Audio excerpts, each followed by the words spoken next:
I'm Janelle, and today I'll be interviewing Nevin about his job running TPS test services for ESL students. Thank you for coming in today. You're welcome. To start, could you describe one of your typical workdays?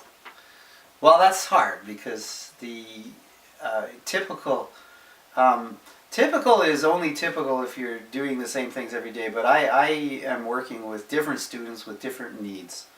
But essentially, it involves knowing your schedule and then meeting up with the students and providing the service. A little bit of driving involved too as well, because you've got to get there too as well. You've got to be prepared. So typical day involves getting yourself prepared, going there, delivering the lesson, and then some of it involves also the feedback and the marking and that kind of thing. Okay, and what parts of your job do you find most enjoyable? Well, just the fact that you meet a lot of different people. Because there's not many jobs where you can kind of work with people for a short enough time that you get to know them and they tell you a lot about their lives, but you don't have to deal with them for too long. So that's kind of an enjoyable part of it. You meet a lot of people, you find out about their lives, and you're not with them for so long that they become irritating. What parts of your job do you find most challenging? Well, a lot of the students have pretty tight, deadlines.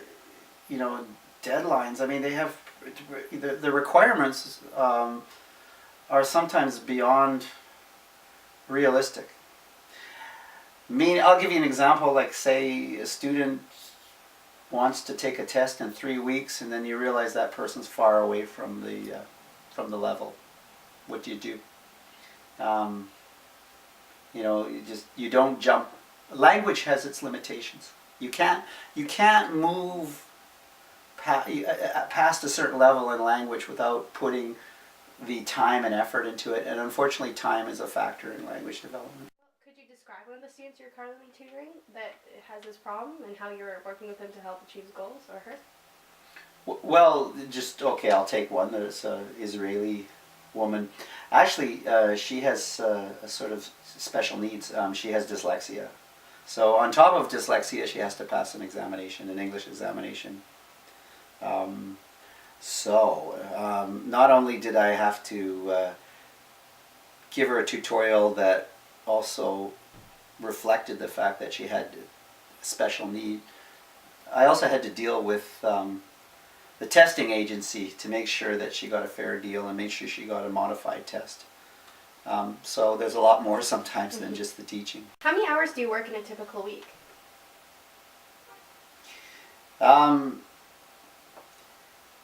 During busy times, it can be up to 40 hours, but I think realistically it's anywhere from about 30 to 40 hours. Okay, and what's the typical salary range for this field? Depends on your hourly salary. You have to negotiate that. That's what you negotiate individually with each student. So it can be anywhere. I've seen tutors that can go anywhere from as low as 30 an hour to tutors that go as high as 200. So if I was entering this job as a new teacher into this as a new position? teacher, you would not have to you could not charge too high. Yeah. You have to be able to work up to a certain skill level and be able to justify it. Say if you're going to charge people, say up anything more than $50 an hour, you better have a good reason why they shouldn't just go to Craigslist and pick any sort of person. Yeah. So yeah. If you got into it right now, and there's a lot of young people that do get into tutoring, even though they don't really have that much teaching experience, and they work from anywhere from, say, sometimes $20 to $30 an hour. Okay. But that's when you're starting, and then as you got better, you'd start raising your price. Okay. And do you think there are too many or too few people entering this profession? Let's say there's a lot of people in this profession, but but not too many that are really professional about it. Not too many people that say they have a specialty in it, a real specialty in it. So that's kind of a tough question. There's just literally hundreds of tutors in the Lower Mainland. How many of them actually have specialized knowledge in all these various tests? Actually, very few of them. Well, how do you think the industry will change in the profession in the next few years? Well, it's going to change on the basis of what tests are accepted. So I think that right now you're looking at a small number of standardized tests that are being required for immigration purposes and also for university entrance. But I think that over the years there's going to be a broader range. I'll give you an example. It used to be that the only test that American universities would accept for English requirements was TOEFL. Now they're accepting TOEFL and IELTS.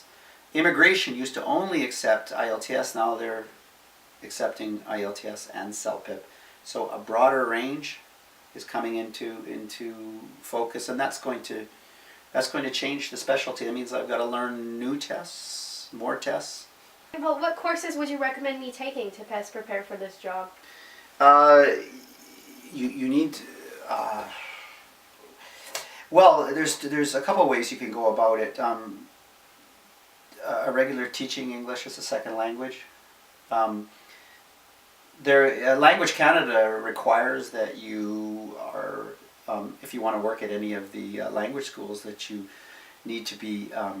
You need to at least completed a diploma level course in teaching English as a second language, and there's only a certain number that they recognize. Beyond that, it would be helpful if you had an education degree. If you're going to get a master's, get it either in applied linguistics or teaching English as a second language. English literature would be helpful if you're doing any kind of work with BC provincial exam students, or you're working with college level students in their courses. So all of that, but a teaching degree and TESOL training, yeah. Okay. What made you decide to make the switch to self-employed? Primarily because I was working for schools and I felt that I was really doing it all. I was the one providing the curriculum. I was making the curriculum. The only thing really a school was providing me was four walls, and also too as well I found that classes where you have a number of different students at different levels was not the most efficient way to service these students. I think for general ESL, it's best to be in a class atmosphere. But if you're actually,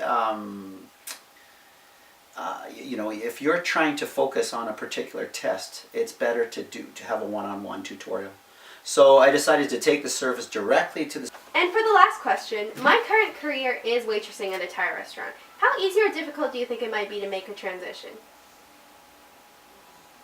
Well, it's going to be difficult to make the transition to become professional at this, meaning you're going to have to take a number of courses and learn how to teach, and that's not an easy process, but you've got the starting basis by being in a service-oriented industry, and if you really do enjoy helping people and interacting with people, you've got a start on that at least.